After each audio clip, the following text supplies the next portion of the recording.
Hello friends, I've been making a big mistake. I've been talking about finances and CDs, and I'm going to explain everything in just a minute. Hey! Roger! Rocket Chick Roger! Hello there!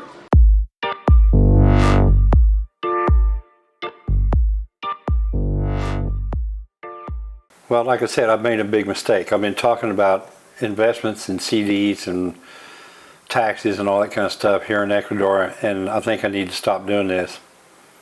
I've discovered that it's a lot more complicated than it sounds, it seems.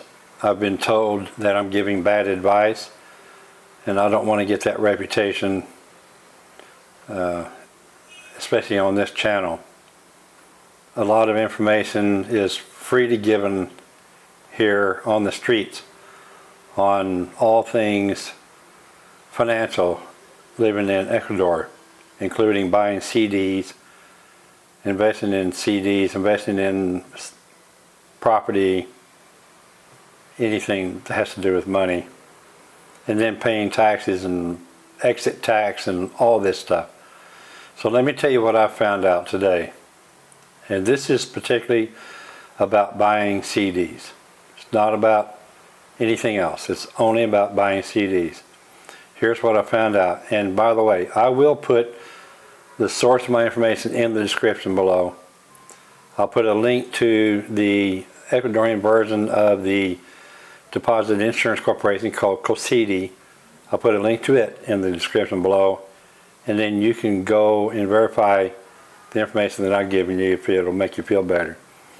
In Ecuador, there are three banking sectors. There's public, private, and cooperative. If I understand it right, public is like the big state banking organizations. The private are the banks that are in the provinces, the province banks, and the cooperatives are the local credit unions. That's the best way to look at these. There is an Ecuadorian version of the FDIC. It's called COSEDE. There is an upper limit to the dollar amount of deposits that are insured. It's $32,000 per person per sector. Keep that in mind, that per sector. All right, we're going to talk about that some more in just a second. Also, like the FDIC, financial institutions pay a small percentage of each deposit that they hold into COSEDE. The upper limit of dollars covered by the COSEDE government insurance fund applies to the total of funds owned by any individual in a financial institution in each financial sector. As an example, if one wanted to deposit $90,000 in financial institutions in Ecuador and wanted it all covered by COSEDE insurance, that can easily be accomplished by depositing $30,000 in one institution in each of the three financial sectors. A prudent investor will make certain that the financial institution they chose is approved and authorized for COSEDE for coverage of their deposits. With this background, we now get to the interesting information about interest. Banks in Ecuador currently pay between 5% and 7% interest on one-year CDs. Even better rates apply to cooperatives like I use at JEP, which currently pay between 7 and 10% interest on these one-year CDs. I get 8.5% on my one-year CD at JEP Cooperative. Additionally, even though the standard CD term is 1 year, most institutions will pay the interest every month if you request it.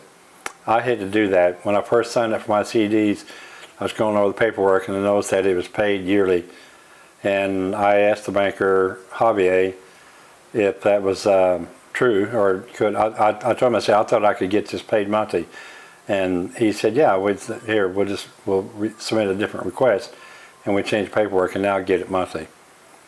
This information would be incomplete if we didn't include the fact that until recently, Ecuador levied a 5% exit tax if you wanted to take your money out of the country. The exit tax policy was revoked earlier in 2019 and is being phased out completely over the coming 4 years through 2023, when it will be eliminated totally. I hope that puts to rest about this exit tax. I got this article that I just read these summary notes from out of an International Living magazine article. The article is written by a guy named John Williams. It was written in 2020, March of 2020. And it's an editor's choice article. It's very That means that it was really scrutinized and verified and what is that term they use? Vetted. It was vetted by the editors of this magazine. I have to believe this. I don't, I would rather try to convince you that this is true than trying to tell you what, I heard from somebody on the street or in a restaurant or in a bar or on Facebook. Do your research, folks. Talk to professionals when it comes to trying to get information about investing here in Ecuador. From this moment on, I'm not going to talk about it anymore other than what I've experienced. I'm not going to advise on banking, investing, buying CDs, buying property, paying taxes, or any of that stuff anymore. If you have questions about any of that, I'll be happy to look up sources for you, and I'll be happy to provide those to you. But I think in the best interest of all, it's best that I don't talk about it. I'll talk about everything else living in Ecuador. So I hope that's okay with you.